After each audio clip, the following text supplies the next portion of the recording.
नमस्कार, welcome back to your own channel Wells. आज 23 जुलाई 2026, आज है थर्सडे का दिन और गिफ्ट निफ्टी आपको माइल्ड से नेगेटिव ओपनिंग शो कर रहा है, 52 पॉइंट्स डाउन। वहीं एशियन मार्केट्स के बारे में बात रहने का is 1% up and Dow Jones का फ्यूचर भी माइल्डली पॉजिटिव ट्रेड कर रहा है। But I want your attention to be drawn towards the level at which GIFT Nifty is trading which is 23,910, जो कि कल की क्लोजिंग ऑलमोस्ट 24,000 के लेवल से अप्रॉक्सीमेटली 100 पॉइंट्स के आसपास की नेगेटिव ओपनिंग शो कर रहा है। वही 80-90 पॉइंट्स के आसपास के नेगेटिव ओपनिंग।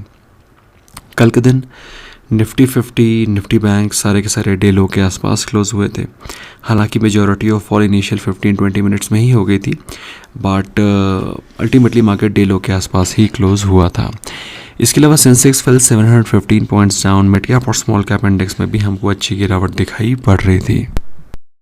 कल के टॉप गेनर्स के बारे में बात करें, stock like Bajaj auto 6% up, Kalyan jewellers was 3.5% up, TVS Motors अच्छे रिजल्ट्स पोस्ट करने के बाद सेकेंड डे 3% ऊपर था। Nestle was up 2.5-3%। नेस्ले का चार्ट भी कल शाम को हमने स्टडी किया था। अगर आप पोजिशनली स्टॉक को होल्ड करते हैं, अच्छे पोटेंशियल दिखाई पड़ रहे हैं। Polycab was also 2% up. गिरने वाले स्टॉक्स में बंधन बैंक था। पिछले 3 महीने में स्टॉक 50% ऑलरेडी राइज अप कर चुका है, तो वहाँ पर थोड़ा से प्रॉफिट को लॉक करने की कोशिश दिखाई पड़ रही थी। OFSS अच्छे रिजल्ट्स पोस्ट किए, उसके बावजूद भी स्टॉक 7% डाउन था। इसके अलावा PG Electroplast was 5.5-6% down. Adani green emphasis were also among the top losers. ये सारे के सारे F&O सेगमेंट के स्टॉक्स थे। दोस्तों, गोल्ड और सिल्वर पे बात करें, गोल्ड प्रेजेंटली ट्रेड कर रहा है 1,45,000। गोल्ड 1,40,000 के लेवल से ऑलरेडी 5,000 ऊपर जा चुका है। सिल्वर 2,14,000 के आसपास चल रहा था, वहाँ से सिल्वर ऑलरेडी 13,000 ऊपर जा चुका है, जो कि ऑलमोस्ट अगर आप देखें तो 5% के आसपास ऑलरेडी ऊपर जा रहा है। तो और ये चीज़ आपको बताई भी गई थी कि ये एक डिसेंट बाय लेवल है, क्योंकि यहाँ पर इन्होंने बेस बना लिया था अपना, और यहाँ से नीचे गिरने की नीचे गिर नहीं रहे थे। They were trying to bounce back from there. फिलहाल गोल्ड और सिल्वर इन्हीं, क्रूड में भी हमको तेज़ी दिखाई पड़ रही है। Crude was also up 3% yesterday. और इन सभी चीज़ों के बीच में Indian rupee lifetime lows 96.57 rupees per dollar.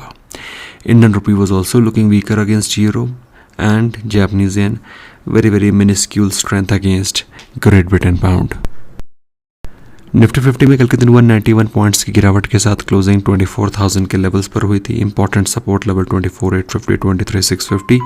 This is 23,850, alright, and this is 23,650. Resistance 24,050 and 24,200। वही बैंक निफ्टी के बारे में बात रहे, 709 पॉइंट्स की गिरावट के साथ क्लोजिंग हुई थी 57,127। सपोर्ट लेवल 57,000 है, you all are aware about it. और ये ब्रीच करता है तो काफ़ी तेज़ी से और काफ़ी बड़ी गिरावट की एक्सपेक्टेशन आपको रखनी चाहिए। 57,000 happens to be a strong support level for bank Nifty. Similarly Sensex के बारे में बात रहे तो सेंसेक्स ने अपने इंपॉर्टेंट सपोर्ट लेवल 77,000 को ब्रीच कर दिया है। क्लोजिंग हुई थी कल के दिन 715 पॉइंट्स डाउन एट 76,755। तो चूंकि ये सपोर्ट था, अभी ये रेजिस्टेंस की तरह काम करेगा। सपोर्ट में 76,550 and 76,250 are the important support levels. कल के दिन FIAs और DIAs दोनों ने बाइंग करी थी, सेलिंग करी थी। FIs sold 819 crore and DIAs sold 418 crore. तो नेट अगर आप देखें तो करीब 1240 करोड़ के आसपास की सेलिंग हुई थी and they both sold. Put call ratio के बारे में बात करें तो 1.01 से 0.84। विक्स भी थोड़ा सा कल के दिन बढ़ता हुआ दिखाई पड़ा। गुड न्यूज़ के बारे में बात रहे, काफ़ी सारे लोग पूछ रहे थे कि सोना BLW कल के दिन क्यों राइज अप कर रहा था, क्योंकि उसने एग्रीमेंट साइन किया है विद डेंसो कॉरपोरेशन जापान, जहाँ पर वो जॉइंट वेंचर किया उन्होंने, जहाँ पर वो डेवलप करेंगे, डिज़ाइन करेंगे, मैन्युफैक्चर करेंगे market advance electric and hybrid power train systems. ठीक है, जो कि पावर ट्रेन का मतलब ट्रेन नहीं, पावर ट्रेन का मतलब पावर ट्रेन मीन्स इंजन। तो हाइब्रिड इंजन सिस्टम बनाएंगे जो कि मल्टीपल व्हीकल सेगमेंट में यूज़ किया जा सकेगा। ऑलराइट, इंडसइंड बैंक के बारे में बात रहे तो profit has risen 46.5%। Net interest income ज़्यादा नहीं बढ़ा है, बट प्रॉफिट डिसेंट बढ़ा है। प्रॉफिट बंधन बैंक में भी बढ़ा था, that is also true, but market ने वो चीज़ ऑलरेडी फैक्टर इन कर रखी थी। क्रॉस एनपीए भी कम हुआ है, नेट एनपीए भी ड्रॉप हुआ है, तो overall results are decent. One stock which I want you all to study and focus is Tanla. Tanla के चार्ट को आप लोग स्टडी करें। I suggest you must not miss studying it. Profit तो 20% बढ़ा ही है, रेवेन्यू भी 18% बढ़ा है और चार्ट भी बहुत शानदार दिखाई पड़ रहा है। आईएफएल फाइनेंस के बारे में बात करें तो प्रॉफिट डबल नहीं ट्रिपल हो गया है, 189.3% का राइज हुआ है प्रॉफिट में। नेट इंटरेस्ट इनकम 55% राइज किया है और इम्पेयरमेंट ऑन फाइनेंशियल इंस्ट्रूमेंट, जिसको कि आप काइंड ऑफ प्रोविजनिंग भी बोल सकते हैं, वो 43% डाउन हो गया है। वारी रिन्यूएबल टेक्नोलॉजीज़ का प्रॉफिट 34% राइज किया है और रेवेन्यू 53.2% राइज किया है। Again they are very very good themes, but the problem is कि they are already at very very high valuation. The problem is not the business, problem is valuation.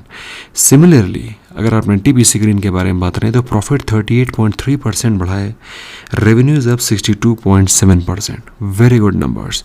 But NTPC के साथ problem क्या है? Valuation. Again good businesses but available at a very very premium prices. OFSS profit 120% rise up किया है, revenue भी 68.7% बढ़ा है, अच्छे नंबर्स। उसके बावजूद भी stock is not performing very well, but keep an eye क्योंकि रिजल्ट्स काफ़ी बेहतर आए हैं। Nippon life India asset management का प्रॉफिट 27.2% बढ़ा है, रेवेन्यू भी 26% बढ़ा है, overall decent numbers. Apollo micro को मेक 2 प्रोटोटाइप सैंक्शन ऑर्डर मिला है। अब इसका मतलब क्या है? अब इसका मतलब ये है कि वो सेमी सबमर्सिबल ऑटोनोमस वेसल बनाएंगे इंडियन नेवी के लिए, जो कि इंटेलिजेंस ऑपरेशंस और रिकॉनेसेंस का काम करेगा। तो बेसिकली ये एक सेमी सबमर्सिबल ऑटोनोमस वेसल बनाने का इनको ऑर्डर मिला है। अब प्रोटोटाइप सैंक्शन ऑर्डर का मतलब आप ये समझ लीजिए कि इनको इंटेंट इंडियन नेवी ने दे दिया है कि हम लोग ये चीज़ प्रोक्योर करेंगे, आप लोग बनाइए। तो this is kind of an order only, with the only difference कि पैसा नहीं मिला है। पहले इनको सांत्वना मिल गई कि आप बनाइए, हम लेंगे, पहले आप बना लीजिए। हिंदुस्तान पेट्रोलियम के बारे में बात रहे हैं तो लॉस में आ गई है कंपनी 11,500 करोड़ के, जो कि कंपनी पहले प्रॉफिट में थी 4,370 करोड़, और हिंदुस्तान पेट्रोलियम में लॉस होना लाजमी है क्योंकि क्रूड बहुत तेज़ी से बढ़ गया था लास्ट क्वार्टर में और प्राइसेस उतनी तेज़ी से नहीं बढ़े थे। But at the same time अभी क्रूड सस्ता हो गया है और पेट्रोल के प्राइसेस ऑलरेडी बढ़े हुए हैं, वो कम नहीं हुए हैं। तो रेवेन्यू बढ़ा, as you can see revenue has risen but the profit has dropped and company has posted loss.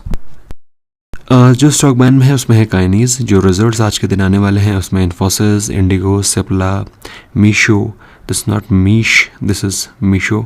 इसके अलावा Motilal Oswal financial services, Mphasis, Chennai petroleum, Cyient, IEX, international gemology, Mahindra life space, Novartis, PVR INOX, Sona BLW. इसमें अच्छी news भी थी और इसके results भी आने वाले हैं। स्पंदन स्फूर्ति, सूर्योदय small finance bank, Thyrocare, Ujjivan small finance bank and Vishal mega mart, ये रिजल्ट्स आज के दिन आने वाले हैं। जिन भी स्टॉक में रिजल्ट्स आने वाले होते हैं उसमें आगे एक दिन पहले और एक दिन बाद थोड़ा सा बाइंग करने में बचना चाहिए। बाकी अल्टीमेटली ट्रेडिंग के लिए of course you must find an opportunity and book profits timely. That is all for myself, friends. In case if you want to join us, important links are in description. You can be our member absolutely free of cost, or you can contact us on our WhatsApp 9707531979. See you there. Bye bye for now.